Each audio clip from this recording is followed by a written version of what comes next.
Il existe un point commun entre l'Indonésie et ChatGPT dont personne ne vous parle.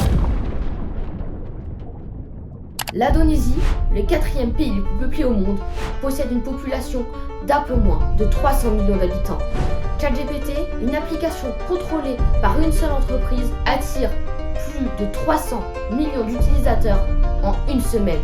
En 7 jours, une entreprise américaine influence plus de personnes que l'un des pays les plus peuplés au monde possède d'habitants. Votre cerveau a été reprogrammé pour faire confiance à cette application. Vous ne vous en rendez plus compte à quel point vous l'utilisez pour travailler, discuter ou vous divertir. Souvenez-vous combien de fois avez-vous demandé à ChatGPT de planifier votre journée? Combien de fois lui avez-vous demandé de créer le compte-rendu de votre réunion? Combien de fois lui avez-vous demandé de chercher le nom d'un acteur alors que vous étiez en train de regarder un film? Vous ne cherchez plus sur Google, vous demandez à ChatGPT. Des milliers de personnes l'utilisent si souvent qu'elles en deviennent dépendantes. Une femme de 28 ans en est même devenue amoureuse. Cette personne préfère maintenant parler à une intelligence artificielle plutôt qu'à sa famille, car elle est amoureuse. Amoureuse d'une technologie qui ne réfléchit pas. ChatGPT ne fait que calculer la probabilité qu'un humain aurait donnée en temps normal. Il ne parle ni anglais, ni français, ni chinois, ni aucune des 95 langues qu'il est censé maîtriser. Il calcule une probabilité. 300 millions de personnes utilisent ChatGPT, mais personne ne réalise qu'il est en train de transformer notre pensée par des maths. Découvrez enfin comment ChatGPT est en train, en toute discrétion, de reprogrammer le cerveau de toute l'humanité.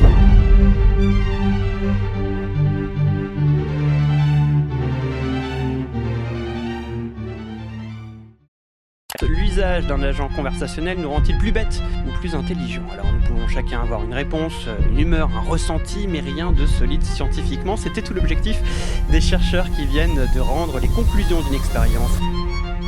En juin dernier, des chercheurs du MIT publient une étude troublante. 3 groupes de 18 volontaires s'affrontent à un même examen d'entrée aux universités. Un des groupes pouvait utiliser Google, un autre avait ChatGPT à ses côtés. Grâce à des électrodes et des capteurs, ils ont obtenu des résultats préoccupants. Plus notre cerveau obtient de l'aide extérieure, plus la connexion entre nos neurones diminue. En d'autres termes, plus on utilise ChatGPT, moins on utilise notre cerveau. Et plus on devient bête. 83% des personnes ayant utilisé l'IA ne se souviennent pas précisément de leur travail. Elles n'ont pas passé l'examen. C'est ChatGPT qui s'en est chargé. C'est inquiétant ce qui vient de se passer. D'après la même étude, comme vous n'apprenez rien à votre cerveau, vous l'entraînez à ne plus réfléchir, à tel point que votre esprit critique s'atrophie. Mais justement, quel est le plus grand danger de notre siècle? Fake news. You are fake news. Fake news. The fake media and the fake news. Nous y sommes tous confrontés, les fausses informations, les fameuses fake news. Regardez cette image. C'est évident, n'est-ce pas? Cette image est complètement fausse, comme vous savez que le pape n'est pas astronaute, que nous sommes déjà allés sur la Lune, et qu'aucune grand-mère n'aurait l'idée de créer un tank en laine. Ce sont tous des fake news générées par l'intelligence artificielle. Ça, vous le savez, je sais. Vous les avez repérés en une fraction de seconde. Mais plus de 2 milliards de personnes ayant perdu leur esprit critique passent en moyenne 2h30 sur un réseau social. Une application ou une vidéo sur 5 est une fake news. Voyez-vous le problème arriver? L'écologie n'est plus un choix et devient une condition. Ce n'est pas moi qui le dis, mais ChatGPT quand je lui demande. 2 millions de personnes suivent chaque jour des vidéos qui nient l'existence du réchauffement climatique. Des millions de personnes regardent chaque jour des contenus volontairement complotistes. Comment leur en vouloir quand on possède un cerveau qui préserve naturellement ce qui confirme ses croyances et répond à nos peurs? Souvenez-vous, l'IA atrophie notre esprit critique. ChatGPT est donc en train de nous diviser quand les fake news ne sont qu'un clic. C'est peut-être trop facile pour exprimer les guerres, les extrémistes grandissants et tous nos maux actuels. Le problème est plus subtil et préoccupant. ChatGPT ne connaît pas la vérité. Ok, 10 secondes pour vous le faire comprendre. Si je vous demande ce qui éclaire la pièce, vous pouvez me répondre que c'est l'ampoule, ou l'électricité, ou bien le soleil via des panneaux solaires. Qui a raison ici quand il n'existe pas de bonne réponse?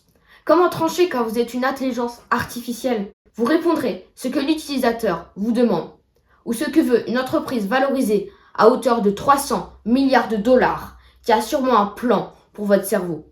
Une seule entreprise, 300 milliards de dollars, le pouvoir de décider les pensées de 300 millions de personnes, le pouvoir de diviser 300 millions de personnes, le pouvoir de décider si vous croirez au réchauffement climatique, le pouvoir de changer votre réalité.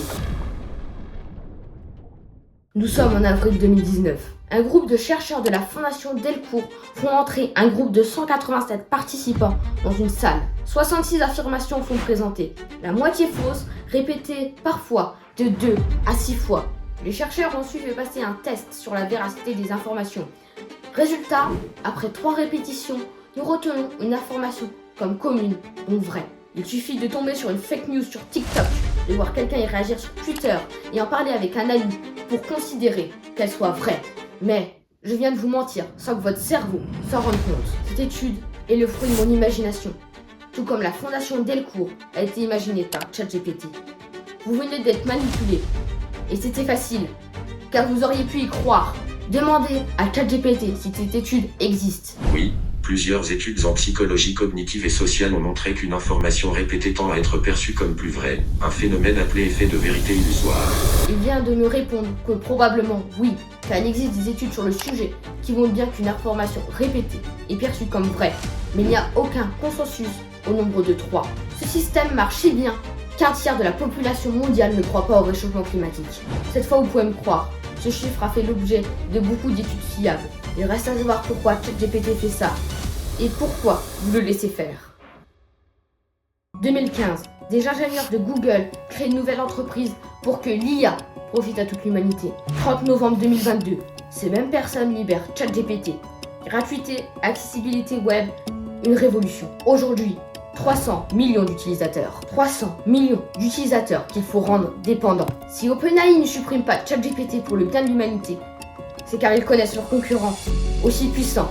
Gemini, Copilot, DeepSeek, Mistral.